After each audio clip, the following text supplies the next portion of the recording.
Good afternoon, everyone. So, happy 18th birthday, Sharp. And as your former grade 11 advisor and teacher, I have seen not only your growth as a student, but also as a person. So, first day pa lang sa orientation during grade 11, hi, ma'am. Favorite yun ako ang Pilipino, ma'am. Hi, ma'am. Ganahan yun kayo sa life ni Rizal, ma'am. Wala nga, nabot tayo siya sa life sa Rizal.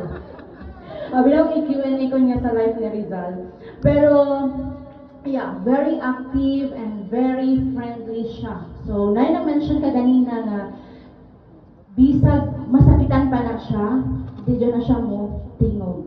No? Very humble na pagkabata. So, gina-admire dyan ako ang inyong sweetness, inyong dedication, kindness, and determination in pursuing your goals.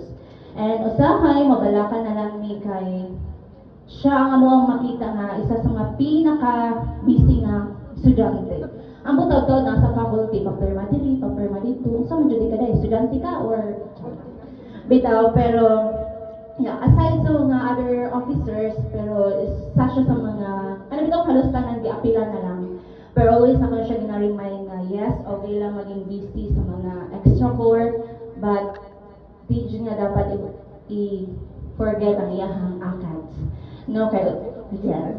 And Sharp always remember that success is not only about reaching your destination, but also about the person you become along the way.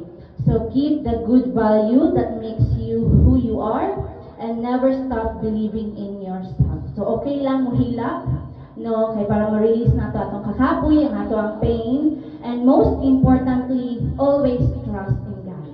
No, always trust in God's plan for your life, and this is my favorite verse. Always bring this verse with you in the book of Jeremiah, chapter 29, verse 11. For I know the plans I have for you, declares the Lord, plans to prosper you and not to harm you, plans to give you a hope and a future. So that's my favorite verse. So whatever struggles na mabot sa imong life, no, dili man pud pwede nga kalipay lang ihatag ni Lord always sa imong life. So, sometimes na trials para mag-test ang ato ang faith, no, kung sa ka-fear ang ato ang faith sa iyaha. So, do not give up, and Lord, gabi naman pagsulay. Pagsulay lang, sige, istoryahan na ita. Yes, okay lang mahilak sa kakapoy, sa kabalaka, but let us put our faith in our God. So, keep the faith burning in your heart, and may this new chapter of your life be filled with blessing, wisdom, happiness, and countless opportunities. So, always remember, Sharp, you are beautiful inside out. So, happy 18th birthday again, and always here for you. God bless, and I love you. Ipag-blow na pa